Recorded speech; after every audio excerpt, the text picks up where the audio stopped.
Now, if you are someone who is passionate about farming, or you own a farm, or you dream of starting a farm, then you are in the right place. Yeah, it's another morning, and it is Mbeto Army in the lives of Mbeto farms. I get it. So today I'll be talking about some activities that you undertake before the actual brooding, some pre-brooding activities. What are the activities that you have to do before the actual brooding? You don't just jump inside and start brooding, right? You do some one or two things before you can have a successful brooding. Mind you, if you don't brood well, your birds will not lay, your birds will die, and you run at loss. Farming is not just for farming sake, but farming is for money. You farm for money. You understand? So please stick and stay and let's learn together. Okay. So so now let's go through these activities. What are these pre-activities? Now, the first and foremost of these activities that you have to do, and very important, is that you have to know where you are going to order your best from. Now, are you going to order it from the main hatchery, or you are going to order from an agent? Is it that you are going to take your best from an agent, or you are going to take it from the main hatchery? Now, in all of these things, they are all fine, because some people cannot actually get to the hatchery, so they have to rely on agents, so it's fine. But you have to know the location of your agent, or the breeder house, I mean the hatchery. You have to know the distance between this agent or this hatchery to your farm. The distance and the location is very important.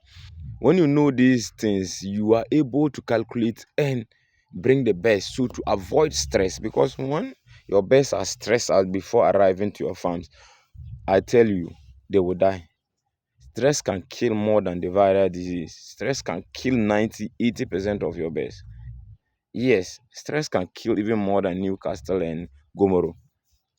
Yes. So you have to mind yourself. You don't want to put money into it, then just come and put them there and they start dying.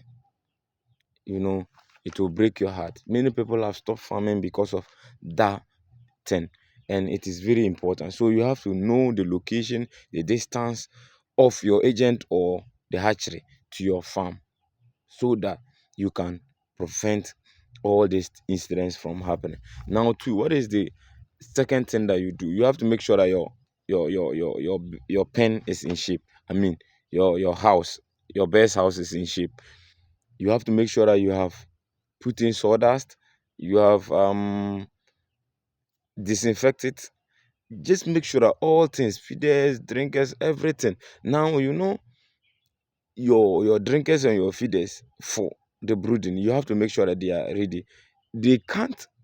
The chicks cannot feed in the huge feeders, so you have to get those placed for them. Or you can also get a cardboard or a plywood to design place that these chickens can climb and feed and get down. There will be access to the feed. Make sure that the number is quite good, and the drinkers immediately they move a little, they get water to drink. So you have to make sure that all these things are what in place. So checking your house, all is well. Then also now partition the particular place that you're going to use for brooding, cutting out the corners. You understand, so that they don't go and suffocate themselves. So if there is a corner, you get something, maybe a cardboard, a plywood, to make sure that it doesn't, it is turned to a curve, not a corner. Now, another thing, the third thing that you have to do is that you have to make sure that you have lightening. You have lightening for your birds, so that they can feed at night, so that they can grow and reach, um they can get to the 8 week fast with the required weight. Other than that, you are not likely to get your eggs and stuff like that. So you have to make sure that what source of light that you're going to use. Are you going to use lamp, or you're going to use solar or electricity? Any of them, they are all good, but you have to choose the one which is available to you. Which one is available to you? You choose that one. And cheap, you choose that one. So you have to make sure that it is bright, so when they come, they can. The next thing is that heating. You have to choose your source of heat. Which one are you going to use as your source of heat? Are you going to use charcoal, gas, or electricity. In any of these things, they will be it will be nice. But why? Just choose the one which is what cheap. Which of them is cheap? Is it the electricity, or is it the charcoal, or is the solar? Which of them? So you choose and you use. These are all very important things that you have to undertake, activities that you have to undertake before your best arrive. Before your best arrive, make sure that you have your glucose or multivite readily available. All these things must be available. And one important thing that you have to do is that you have to constantly check when your birds are coming, so that you can start hitting your brooder house before your birds arrive. You understand? You have to um you have to contact them if the about maybe 1 hour for them to arrive. Then you can start hitting your house, or 30 minutes is fine. So these are um the activities, the pre-brooding activities that you have to undergo before your birds arrive.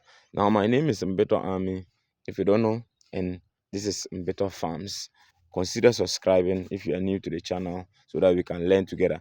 Those who are starting the farm, this is your channel. Take and stay, and let's learn together. Now, I'm out.